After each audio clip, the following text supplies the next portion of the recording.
লোৱা হৈছে। গতিকে বয়স হিচাপে কিছুমান আলোচনা অলপ বেলেগ আলোচনা দিয়াৰ প্ৰয়োজন হয়। গতিকে সেইকাৰণে প্ৰগ্ৰামবোৰ অলপ বেলেগ বেলেগ কৰা হৈছে।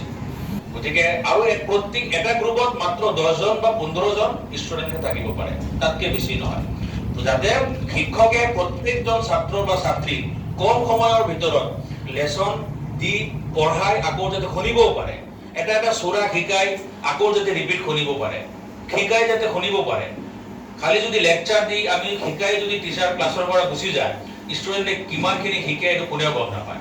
গতিকে বিৰাট লিমিটেড ষ্টুডেণ্ট মানে গ্ৰুপত ষ্টুডেণ্ট ৰখা হৈছে, 10জনৰ পৰা মাত্ৰ 15জন।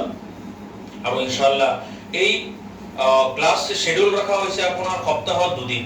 যিসকলে বহুত গাৰ্জেনসকলে কয় যে আমাৰতো বহুত মানে ষ্টুডেণ্ট বহুত বিজি, বিৰাট ব্যস্ত, টিউশ্যনৰ কাৰণে টাইম নাই, 3-4টা টিউশ্যন। আমি কম ওকে, কোনো প্ৰব্লেম নাই, মাত্ৰ 2টা দিন ওলাই লওক, স্যাটাৰডে আৰু সানডে। স্যাটাৰডে সানডে মুঠতে আমাৰ উইকলি 4টা ক্লাছ হ'ব, 4টা ঘণ্টা পঢ়িব।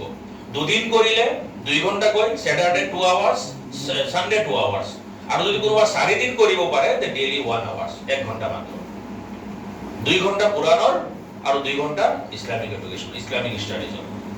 আৰু ইছলামিক ষ্টাডিজ খালি কুৰাণ হাদিছৰ মানে দৃষ্টিত যিটো সাময়িক যিটো মানে আলোচনা আছে, যিটো মটিভেশ্যন আছে, আৰু স্কুল কলেজত পঢ়ি থকা ষ্টুডেণ্টৰ কাৰণে যিখিনি প্ৰয়োজন, ল'ৰা ছোৱালী পঢ়িব মন নাযায়, তাৰ বিভিন্ন বেমাৰ সোমাই আছে। আমাৰ গাৰ্জেনটো বেমাৰে ধৰিব নোৱাৰো আমি, তাৰ প্ৰব্লেম কি, খালি কমপ্লেইন আমি, ল'ৰাটো পঢ়িব নোৱাৰে, নপঢ়ে, ছোৱালীটো নপঢ়ে, ৰিজাল্ট বেয়া, আমি বেমাৰত নাযাওঁ। আৰু 90%, 80% টিচাৰসকলে বেমাৰ ঘূৰি যাব নিবিচাৰে, যিটো কেছ ষ্টাডি নকৰে গৈ। গতিকে আমি ইয়াত চেষ্টা কৰিম, আমি মাহত হওক, সপ্তাহ হওক, একদম বিৰাট ওচৰৰ পৰা আমি কাউন্সেলিং কৰাৰো আমি চেষ্টা কৰিম, যে ছাত্ৰীজনী আমাৰ এই দিনিয়াত ফাউণ্ডেশ্যন যিটো কোৰ্চ, এইটো লোৱাৰ লগতে এই ছাত্ৰজন নিজৰ স্কুলীয়া বা কলেজীয়া যিটো ষ্টাডি আছে তাতো যাতে আগুৱাই যাব পাৰে। মূল উদ্দেশ্য হ'ল এটা চৰিত্ৰ গঠন কৰা। চৰিত্ৰ গঠন কৰিবলৈ হ'লে এই বিভিন্ন ধৰণৰ অভ্যাস, বিভিন্ন দিনৰ মানে বদ অভ্যাস আছে, কু অভ্যাস আছে, সেইবোৰ এৰাব লাগিব।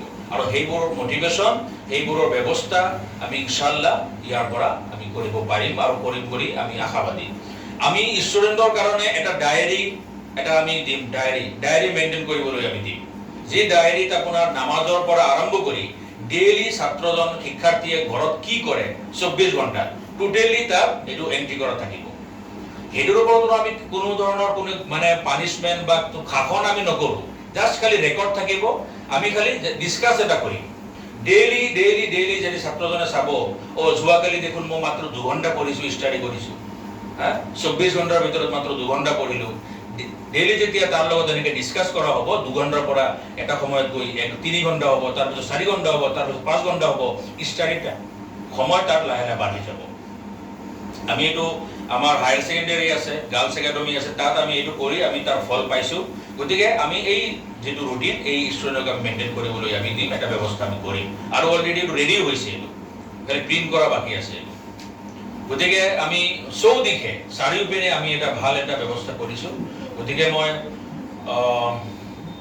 গাৰ্জেনসকললৈ, অভিভাৱকসকললৈ আৰু স্থানীয় মুৰব্বী সমাজলৈ মই অনুৰোধ জনাম যে যদি ওচৰত য'তে আছে আপোনাৰ ওচৰৰ চেণ্টাৰত যোগাযোগ কৰক, খবৰ কৰক, আৰু যিটো সময় হওক, সাপ্তাহিক মানে 2 দিন হ'লেও বা সাপ্তাহিক যদি 4 দিন হয়, এই ক্লাছটো লোৱাৰ ব্যৱস্থা কৰক।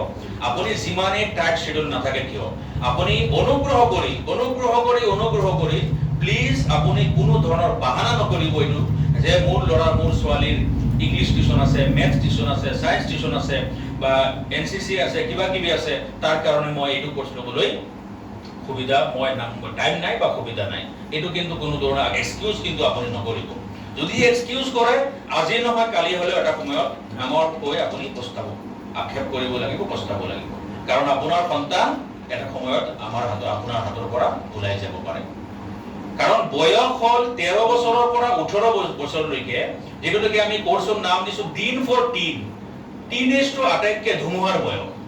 এই বয়সত ছাত্ৰ ছাত্ৰী যদি কণ্ট্ৰলত নাথাকে, ভাল গাইডেন্স যদি নাপায়, তাৰপিছত মাথা মাৰি লাভ নাই, তাবিজ কবজ কৰি লাভ নাই।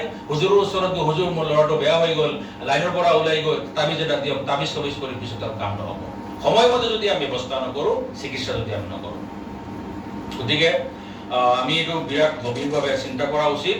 আৰু লগতে যিসকল আপোনাৰ দিন ফোন ইউচৰা ইউথসকলৰ কথা কৈছোঁ, যদি সময়মতে যদি আপুনি মানে নিজৰ বিভিন্ন বস্তু কণ্ট্ৰলত আনিব নোৱাৰে আৰু দিন শিকিব নোৱাৰে, পিছত কিন্তু আফচোচ কৰি গাৰ্জেনো লাভ নহ'ব আৰু ছাত্ৰ ছাত্ৰীও লাভ নহ'ব। আজিৰ দিনত আমি মিডিয়াত চাই আছোঁ, বিভিন্ন ক্ষেত্ৰত গৈ, বিভিন্ন কুসংস্কাৰত গৈ এই আমাৰ মুছলিম জাতি বিভিন্ন ধৰণৰ নিউজ মিডিয়াত মানে একেবাৰে ভৰি থাকে। তাৰ কাৰণ কি? ইছলামে এইবোৰ শিকাইছে নেকি? নিশ্চয় কেতিয়াও ইছলামে এইবোৰ শিকোৱা নাই। ইছলামে কি জুৱা, মদ, ড্ৰাগছ এইবিলাকৰ শিক্ষা দিছে নেকি? শিক্ষা দিয়াটো দূৰৰ কথা, ডাইৰেক্ট আৰু হাৰাম বুলি কৈছে। ইছলামত আটাইতকৈ নিষিদ্ধ কৰাৰ আটাইতকৈ যিটো ষ্ট্ৰিক্ট ৱাৰ্ড, কঠিন শব্দ, সেইটো ব্যৱহাৰ কৰিছে, মানে হাৰাম বুলি কৈছে। তাৰপিছতো আমাৰ মানুহে কিয় কৰে? তাৰ কাৰণ হ'ল তাক সৰু অৱস্থাতে, কিশোৰ অৱস্থাত বা বাল্যকালৰ অৱস্থাত তাক ভাল শিক্ষা দিয়া হোৱা নাই। আৰু তাৰ বাবে দায়ী কোন? সেই ল'ৰাজন, সেই ছোৱালীজনী নহয়, দায়ী একমাত্ৰ গাৰ্জেন আৰু অভিভাৱক।